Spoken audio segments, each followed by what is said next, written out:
Hi, everyone. Welcome to the Psychology and Spirituality, a Bridge to a Better Life discussion.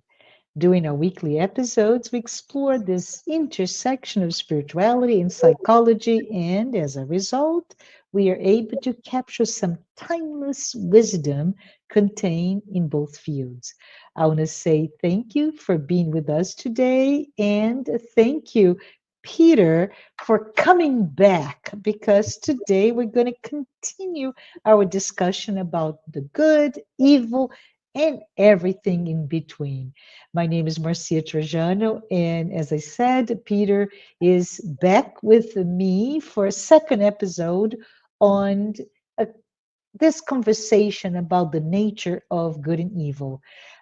Peter, last time we met, we discussed about consciousness, the polarizing concepts of what is good, what is evil, and how those concepts somehow have shaped us as we are today, but also how they evolve through time, right? And I Mhm. just wanted to say, let's just go ahead and get started. Are you ready? Because I have several questions for you, Peter. Okay, I'm ready. Thank you, Marcia, for having me here, and thank you, everyone, for listening. It's a pleasure to be here. Awesome. That is so good. But Peter, we defined what's good and what's evil. We discussed, we made references to books and movies, etc. But today I was just wondering, maybe we can talk a little bit about how often perhaps what seems to be evil at a given moment, and we can go back to the dawn of humanity, or historically speaking, we can jump from, I don't know, 5,000 years ago to 2,000 years ago to 500 years ago to 50 years ago. And with each leap with time, we can see that the notion of what we, societally speaking, um, consider evil may actually not be considered evil anymore. Mhm. And beyond that, Peter, those acts may actually lead to some good, some personal growth, or even spiritual awakening. And on additional, not on the flip side, but on additional note is, if we think about that, if we think that we're all good, right?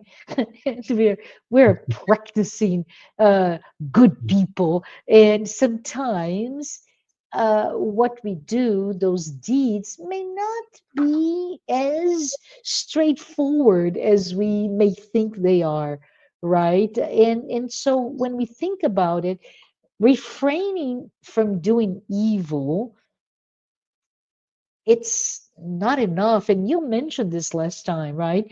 It's all about this active pursuit of being better, being good, and achieving that inner balance. So Peter, my question is, can we talk about perhaps how cultural and society norms have played a quite significant role in shaping our understanding of good and evil, right? And those are what's acceptable or not in terms of behaviors or values, or even how one culture, one society, one nation may consider something good versus another that sees that as absolute evil. Uh, maybe depending on their traditional beliefs or Mhm. even their historical experience.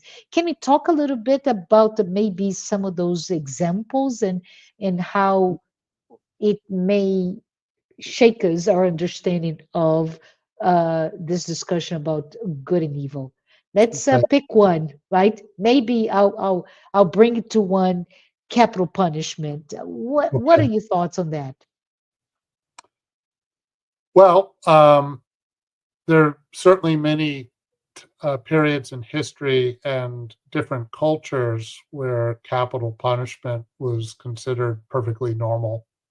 Um, going back hundreds, if not thousands of years, some of the oldest civilizations on record.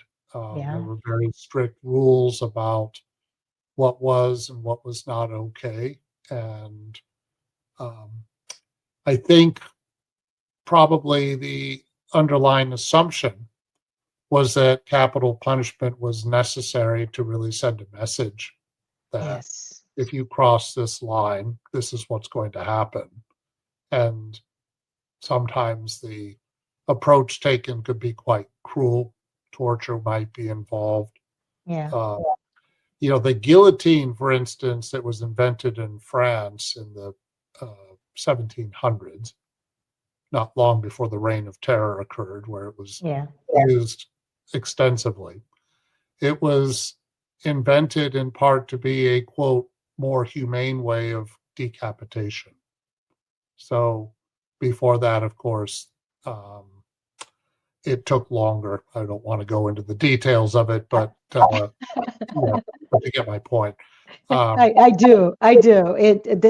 The visual image is ingrained in my mind by now, but I see what you're saying, right?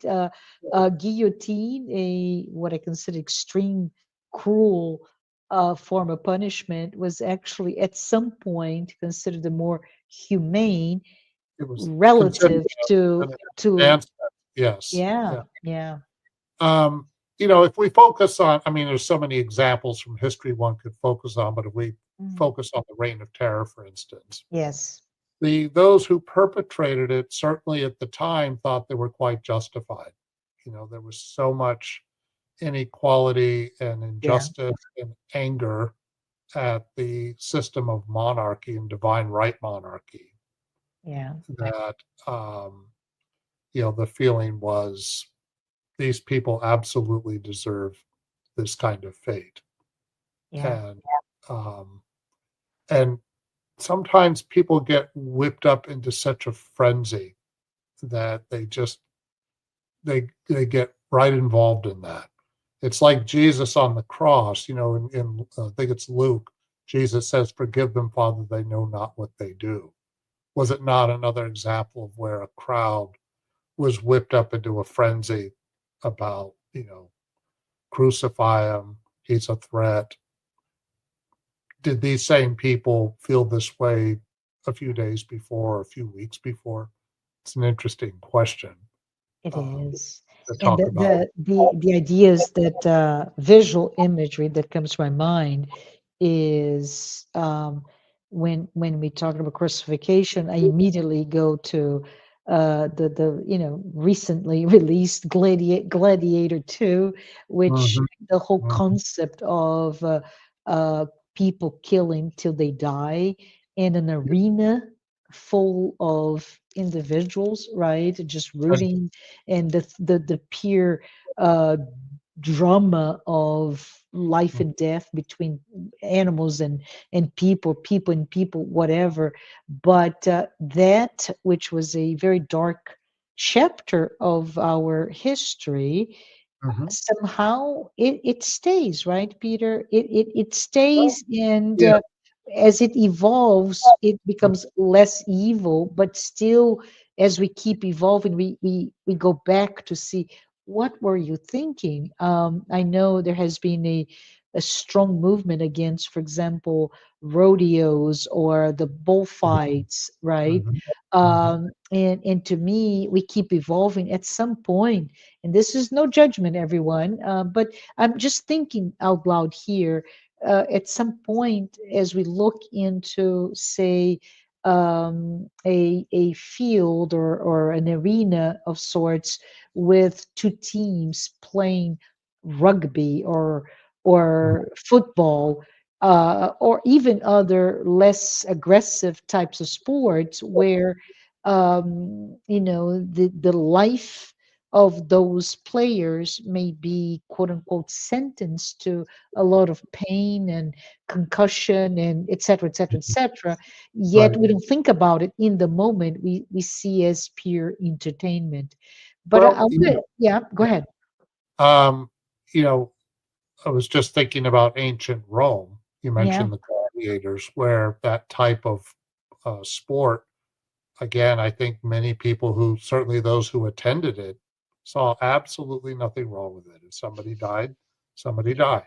That was Yeah. just part of the value system for um, perhaps a large segment of the population at that time. Mhm. Things that nowadays we would look at and go, this is horrifying. Yes, And it yet, is. even today, I forget where I heard about this recently. I think it's starting to become popular, like certain types of boxing matches where there's less protection and really uh, the No hold intent. back, right? No hold back. Don't hold back, just Just, go yeah, for it, yeah, inflict pain, and if somebody gets seriously hurt, well, that's just part of yeah, the sport. So yeah, it does have an attraction for people. yeah, I remember a long time ago when I was a kid, I went and saw a wrestling match. It was one of those fake wrestlings, that was on yeah, TV. yeah. So Highly it curated and choreographed, right? very choreographed, but the thing that was really revealing to see it in person was how involved the audience got. Interesting. As for instance, there's, the good guy is slamming the bad guy's head into the turnbuckle over and over and over again. And Yeah. people were just cheering it like mad. Um, Violence, which again, is an act of evil, we could say this is horrible. How can this be allowed? But people get very involved in these things. I remember watching a play on Broadway. I'm sorry, I don't remember the name now, but it was kind of in the style of theater called the Grand Guignol. Have you heard Hmm. of the Grand Guignol? Yes. Okay. So for those who are not familiar, the Grand Guignol was a type of theater that it started in France in the 19th century, like the later part of the 19th century. And the plays themselves were not that great, but the purpose was to portray extreme acts of violence, often Yes. bloody. And this is kind of a drawing from the Jacobean tradition, which was more from the 1600s, and even in Shakespeare's day. But like in the 1600s, after Shakespeare, uh, there were a lot of plays in the Jacobean style that were pretty violent. Hmm. And the Grand Guignol was, in that kind of tradition. So anyway, I was watching this play on Broadway, and there's a scene where this person is being, I think, tortured, and there was blood all over the place. They really, went for it, so to speak. People were laughing. Yes. And the thing that was fascinating was that the playwright had clearly tapped into something there that was being brought out in the audience as far as how people react to these things.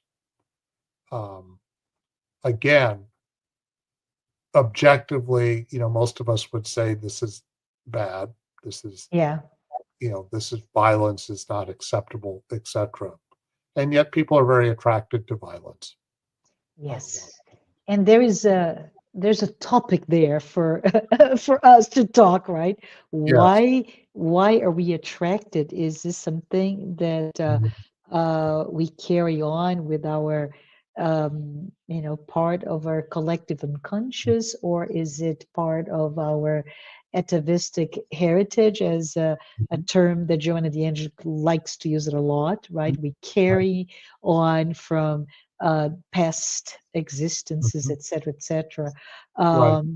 But I wanted to maybe ask you some thoughts on a different example of that duality, or difference in values. In here, I'm just talking about something such as religious practices, right? As if you think about it, we collectively speaking evolved from even human sacrifice in some Mhm. cases Yeah. to animal sacrifices, and Right. those were seen as sacred, very sacred rituals. Mhm. And if you look at it, especially if you think in terms of the movement of PETA, right, for the protection of animal rights and all of Mhm. that, Right. such sacred as it was once upon a time seen, those moments are vile, they're evil, they're unethical, right? And so it's very interesting to me, the whole idea of how relative a judgment on what's good and what's evil is. But I just thought that maybe we can talk a little bit about how, from a religious perspective, Mhm. we may discuss a similar issues with good and evil. Um, I remember, well, for instance, in the Old Testament, the Hebrew Bible, which talks Mhm. about, the prophets. Generally speaking, what were the prophets warning about?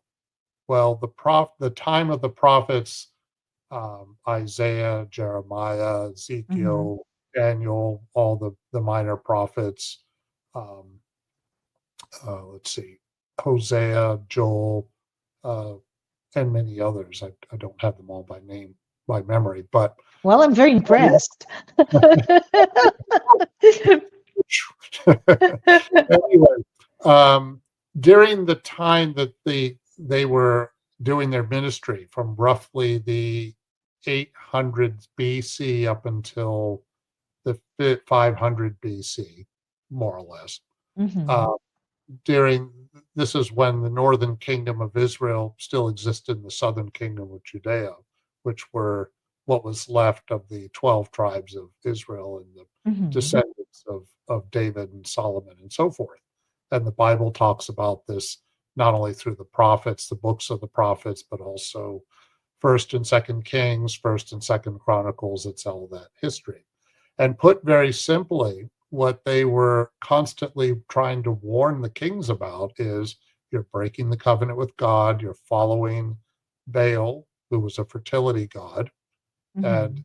we over and over again, especially in books like Kings 1 and 2, this king came along and that person did evil in the sight of the Lord. Sometimes one of them might Yeah. do good, but many of them did evil. And what was evil? Well, speaking of sacrifice, sometimes child sacrifice, Yeah. sometimes sex with prostitutes and temple prostitutes, uh, just worshiping idols in general, um, breaking the covenant with God. You can imagine these societies were probably quite corrupt and Yeah. unjust much of the time. And so the prophets are warning again and again and again, if you don't stop, you're going to pay the price and there will be consequences to this. And later, when the kingdom of Israel was overrun by 722 BC, the northern kingdom, and then later the southern kingdom of Judea was overrun by the Babylonians. The Syrians Yeah. invaded Israel in the north. And then a century and a half or so later, the southern kingdom of Judea was overrun by the Babylonians. And it was understood that this happened because these were transgressions against God. Their behavior over the centuries of uh, doing religious types of practices, which were considered evil, bad, and yet I think probably many people thought it was perfectly fine and perfectly normal. Why would you, if Baal was a god of fertility, so sex, yes, is about spreading of the seed, but Yeah. also child sacrifice was considered an appeasement to Baal and so forth. Things that we would today go, oh no, What? I know. what? What How are you are doing you? here? Yeah. But you can And imagine that, and probably we don't know anything about who the children were. If this, yeah. we don't know, Yeah. first of all, how prevalent it really was. I guess there's some evidence this sort of thing happened. Yeah. Whether it was played up or not and exaggerated, I can't say. But Yeah. but even so, if that sort of thing was going on, maybe it's also a reflection of the attitude about, most many babies died anyways, and small children didn't live very long, so there was an attitude of expendability, so to speak. Yeah, yeah, Well, yeah. The child mortality, child right? mortality.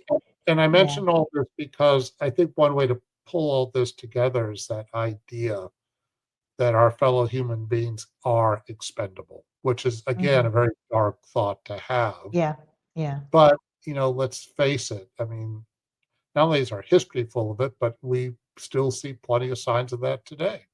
yeah, You know. yeah. And to me, the one word that really stuck to me, and thank you for Mm. sharing, because most of us really don't know how fascinating that period Mhm. was, right? The time of the 12 tribes and how it historically how it evolved, and all of those items that you can really see chronicled in the Bible, the Old Testament. But not many people really read the Old Testament, despite Right. being consider themselves Christian. But anyways, that's not Mhm. what I'm talking. I want to talk about. I want to talk about the one word, Peter, that you brought to us, which is really to me struck a chord, which is normal, right? Yes. The Yeah. it's relative, right? There is no absolutes of good or bad. We got Mhm. this, Marcy and Peter, we got this. But then we Mhm. also have that idea that within each context or each time period or even each value or practice, etc., there is a sense of normalization, Right. right? At some point, whatever you consider good or bad or whatever, Right. within this context, a brief period of time or longer period of time, it is considered normal, it's considered acceptable. Therefore, there are no triggers in terms of your moral compass to say, hey, stop, Right. because this is really not good. If And we Yeah. talk about, we can Mm. talk forever, right?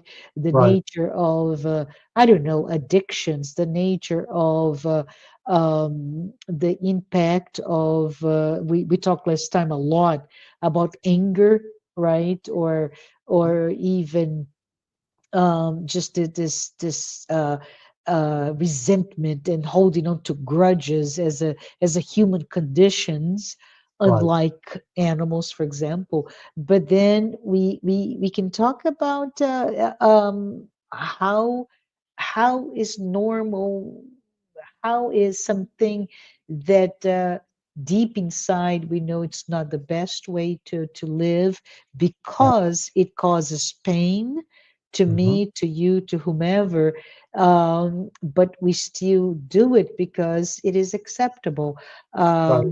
I know that recently a lot of people, I haven't watched, but a lot of people have told me I must watch this series on, I think it's been streamed by Netflix, on adolescence and bullying and cyberbullying.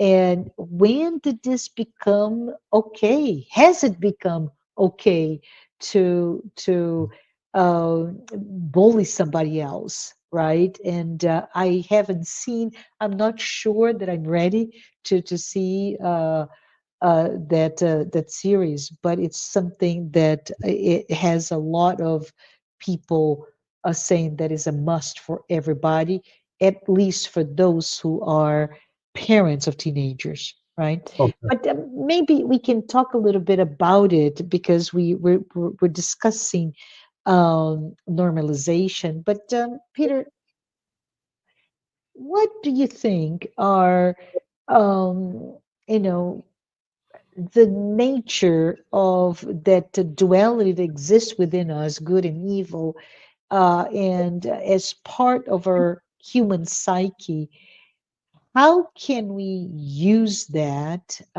those concepts, that duality that exists within us, but how do you think we can perhaps embrace in our journey toward self-realization and even enlightenment? What am I talking about? I Mm. am thinking, how hard is it to reconcile with the idea of evil, right? With the concept of a benevolent universe, a higher power, our creator God. And we can reference from um, a religious thought process of the divine justice, but it is so hard for so many people to think of how can God be all powerful, all good, right? And still so many people having to deal with pain and suffering and Right. so much quote unquote evil. What are your thoughts? Well, what I was hearing in your last question is we have evil, of course, in humanity. Is the question, how could God allow this to happen?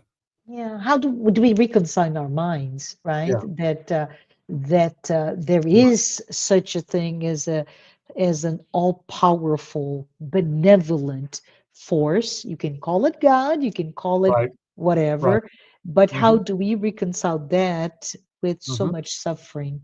Hence Right. the word so much evil. Well, I tend to think of it with a challenging question. Uh-huh. Is it up to God to come in and save humanity from humanity's misuse of its free will? In other words, sometimes if people become atheists, they might Yeah. say, if there is a God, how could we have, any Yeah. number of horrific Correct. events in history of slaughter and Hmm. all kinds of devastation and so forth. Um, but the question again one could ask is, if God were to come in and save us every time we're about to do something like that, Yeah. do we learn? I know this is a very provocative thing to say, but is it up? Should God be protecting us from our worst behavior, or should we learn not to engage in this kind of behavior in the first place? And if that's true, and I believe most of us think it is, how do we Yeah. get there? Yeah. Yeah. What do we have to go through in order to say, no, that's not the solution? My fellow human being really does matter. Yeah. And um, if I have a lot of anger and rage at the world, there are other ways to handle that rather than, lash out at someone or Yeah. back to capital punishment if it's a symbolic, not symbolic, but if it's personification of revenge, supposedly one feels like, justice has been done when somebody who's guilty is executed, Yeah. uh, that kind of thing. Um, Yeah, and it goes back to the idea of divine justice, right? We discussed, and I remember we talked about the movie Papillon and yeah. the prison and how atrocious it is. Even the mere thought about the prison system and Mhm. all that it goes, right? Is it Right.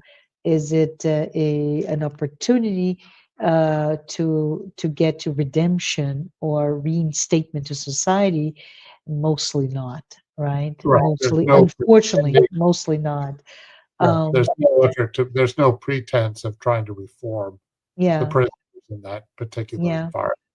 yeah. They're just being made to suffer. Mhm. But when we go back to the idea of divine justice, as you mentioned, Yeah. in your specific talking about if I all everything I do, I am saved by God for Hmm. whatever I don't know. Maybe I'm really good at praying, and God comes and boom, he or Hmm. she or it rescues me. And what does it what does it do? Well, I don't learn, as you mentioned. I I have no sense of accountability, therefore, I will not make any corrections. So Right. that leads us to this idea, as you brought it up, free will, right? That the free will is the freedom, right? The freedom to choose and act upon whatever you want to do. But if in the misuse of my freedom, I cause pain and suffering to myself and to others, I Hmm. should be accountable to Right. learn not to do it, at a minimum, to learn not to do it anymore. Right. But from that perspective, the evil is not created or even eradicated or erased by that higher power, but it's really just plainly, simply said, the result of my decisions, my inaccurate or better judgment to act on my thoughts.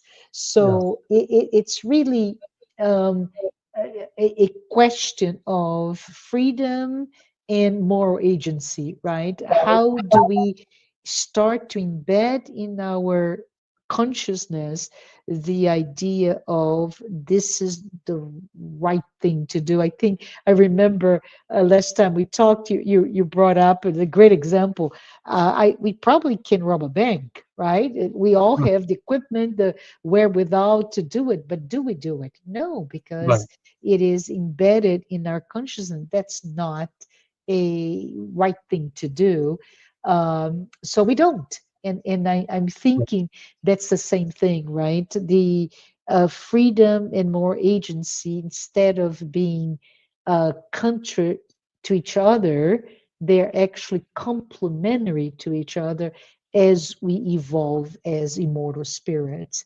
And I'm thinking now, Peter, that in fact, some spiritual traditions, including Christianity, including Buddhism, Hmm. including Spiritism, they suggest that suffering, right? There is a purpose, there is a Hmm. result in the role of suffering in our lives that leads to opportunities for growth, opportunities for learning, opportunities for spiritual development, and that on one hand, um, going through some pain and suffering may lead you and me, anyone out here, to start to have a deeper understanding of what the pain is like, so that I now start to exercise, I don't know, emotional intelligence, compassion,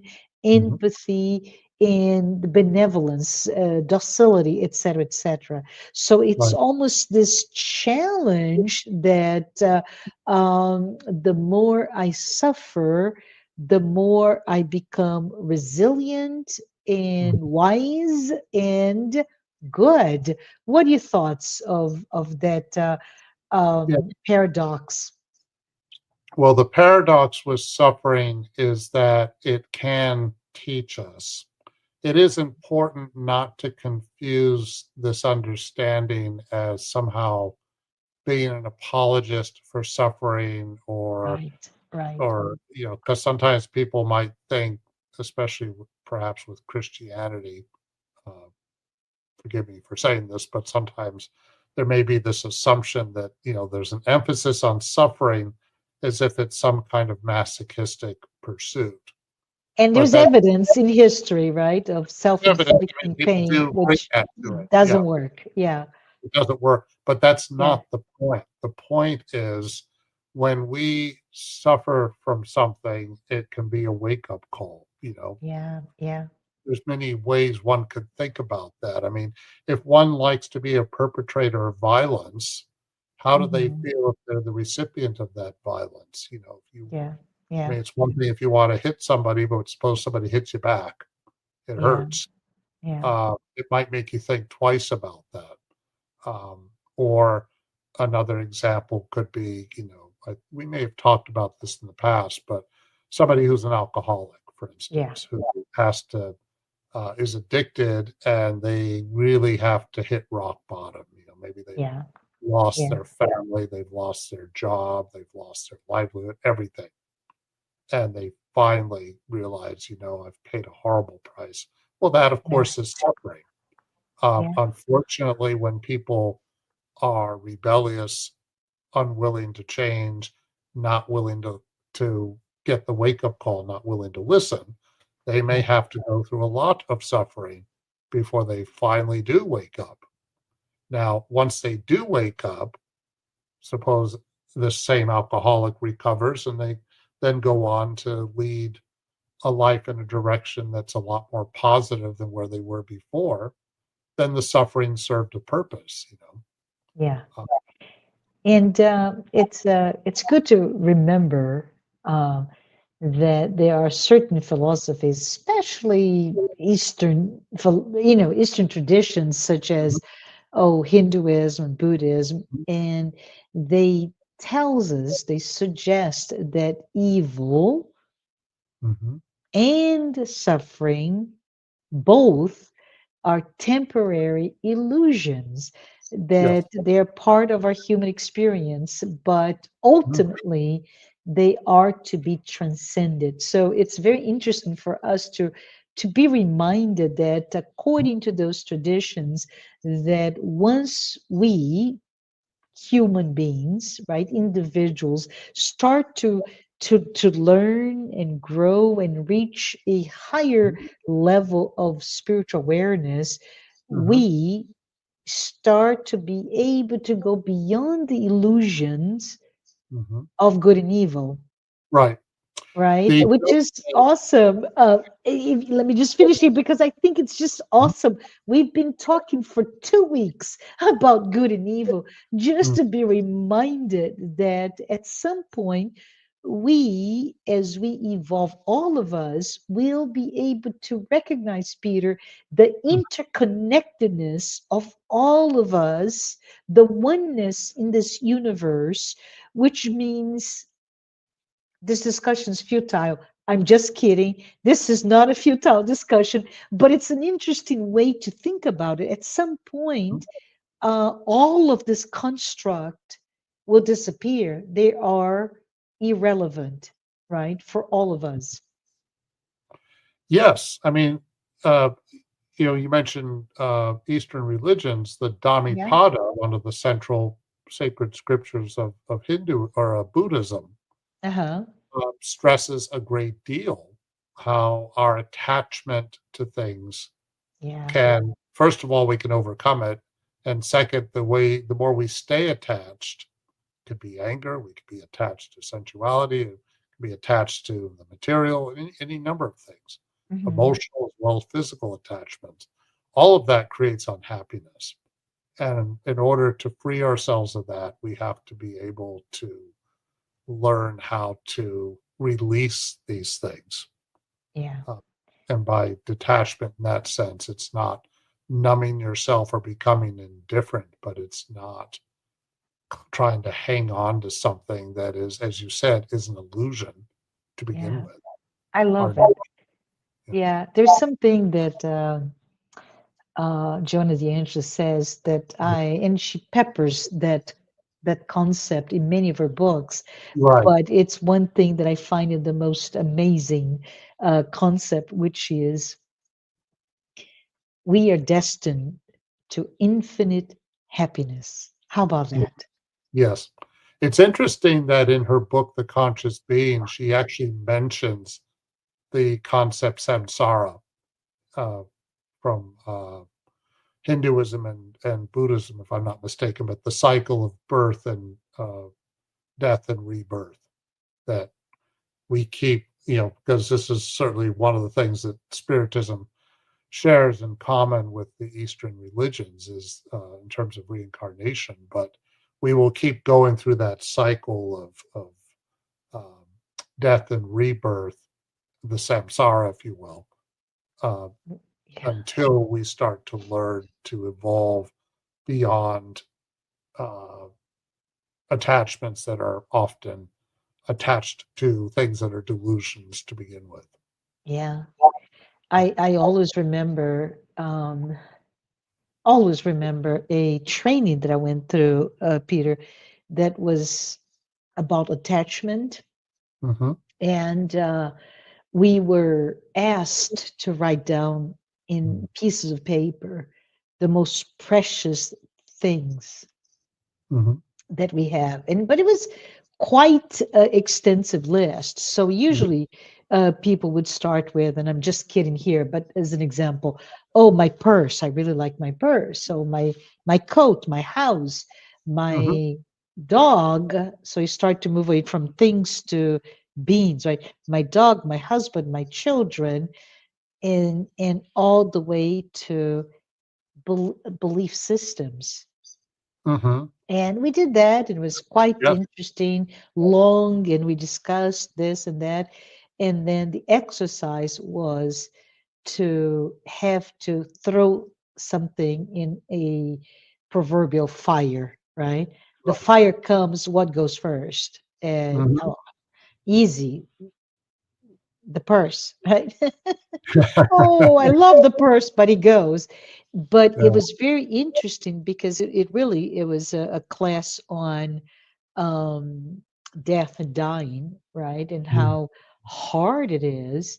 Right. But what was the experience that we all of the attendees had was the fact that whenever it got to the closest to you, your family members, and beyond that, right, your belief systems, it Mhm. gets so hard to the Oh, point yeah. that we're like, I know this is an exercise, but it's very hard to Mhm. say no to what you believe, what is sacred, quote unquote, sacred to you.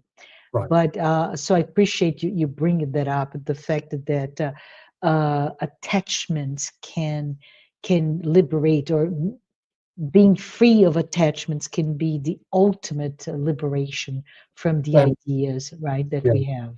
those attachments can be many things. If we talk Hmm. about violence, for instance, and good Hmm. and evil, Yeah, yeah, if we're attached to an eye for an eye and a tooth for a tooth, yeah, or if we just cling, you know, rather drastically to any belief system, yeah, does that not suggest that there's a greater yeah, illusion there that we need to release ourselves of?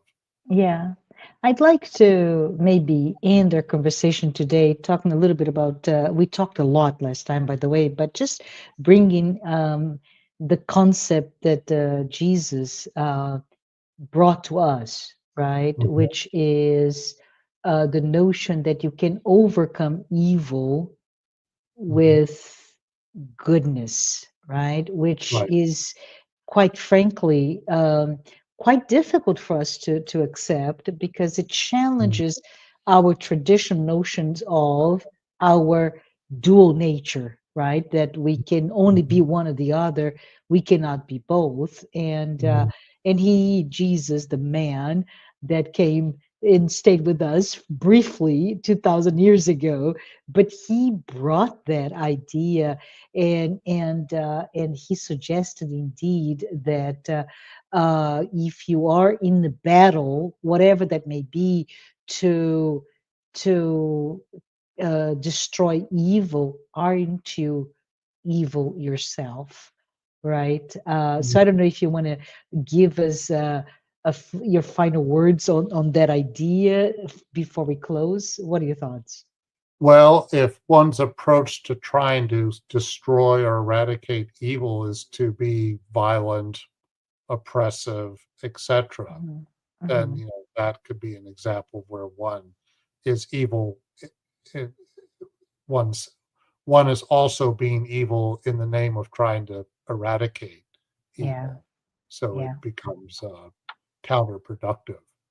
I was thinking as you were just talking, I think it makes perfect sense that Jesus forgave Judas for betraying him. yes, Judas, did he commit an evil act by selling Jesus out? Yes, it was bad. But did Jesus know he was going to do it? Absolutely. He says during the Last Supper to Judas, "Go do what you've come here to do." yeah, He knew exactly what Judas was going to do, and yet he still forgave Judas. I would think. We don't, I guess, know absolutely, but it makes no sense if Jesus did not forgive Judas. yeah.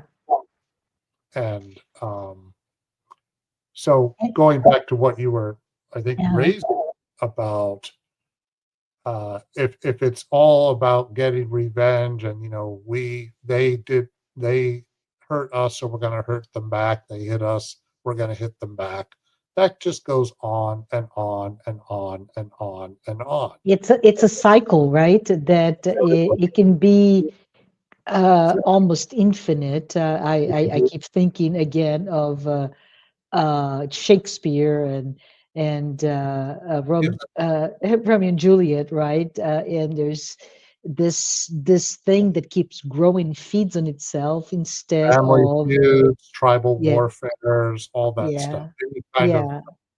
we're right, they're wrong, we're going to get them. We're enemies, right? We can there is no room for love.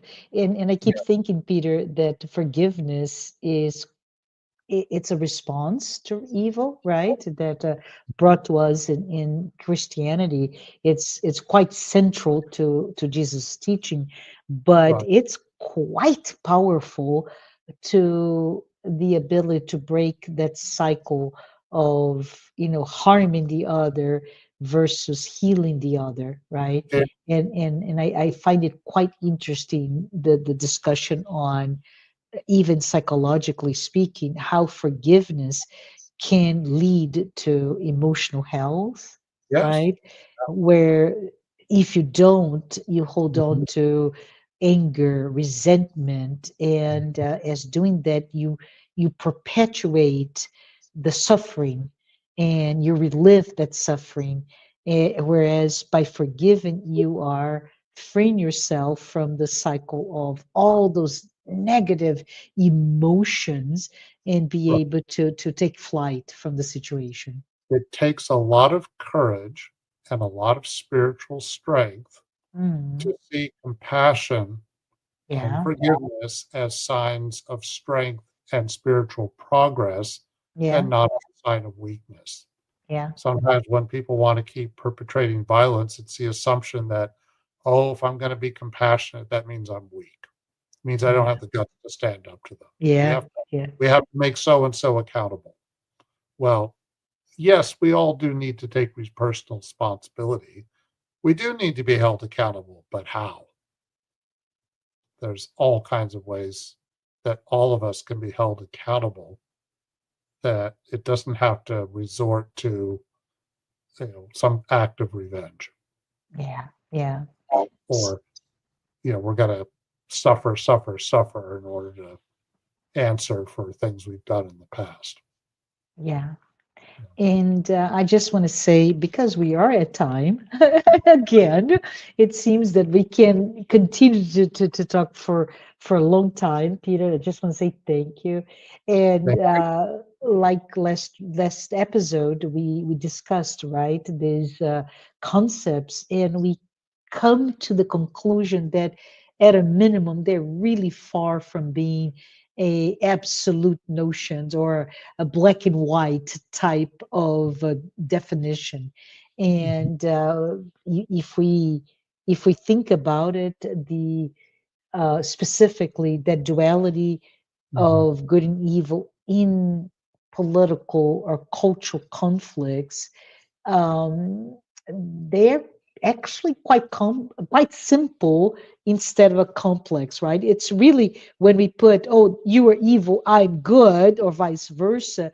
You Mhm. put whatever is the conflict was born from in a very simplistic way, and it's harder at that point to then understand all the nuances, not only of the situation but of this emotional landscape that binds us all, right? So Mhm. in order to to get to a very simplistic, easy, dual way to see the conflict, we end up with polarizing, dehumanizing, and achieving a certain moral absolutism.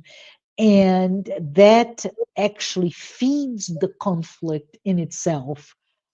So it's really important, in my opinion here, Peter, that we become quite good to be able to move beyond that binary lens or that polar lens of a conflict and be able to start perhaps acknowledging the complexity of human motivations, human Mhm. values, Mhm. human context, circumstances, Mhm. so that we can start to get to a more empathetic Mhm. and forgiving dialogue or peaceful resolutions, right?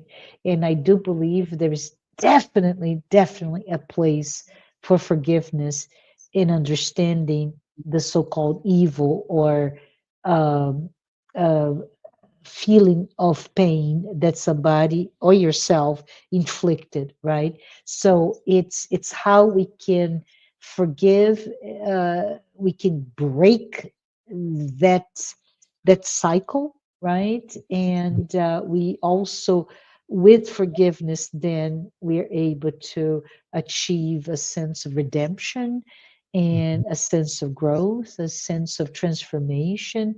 And at the end of the day, that's all we're here for, this achieving our sense of balance or Mhm. peace and happiness, right? So, Peter, I just want to say thank you. I really appreciate all of you who are here with us today. And I hope this conversation has supported some of your own hypotheses, right? Or at a minimum, inspired you to reflect upon the topic of the day. Until next time, I just wish you to stay curious, stay kind, stay forgiving. And for those of you who are joining the Psychology and Spirituality weekly talks for the first time, please note that they're based on the works by Joanna De Angelis, and we really appreciate you. We appreciate you, Peter, and we appreciate our sponsors, Mansão do Caminho, the United States Spiritist Federation, the International Spiritist Council, in Brazil, which is the Brazilian arm of the Medical Spiritist Association. Thank you so much, everyone. See you next time. Thank you, everyone. See you next time.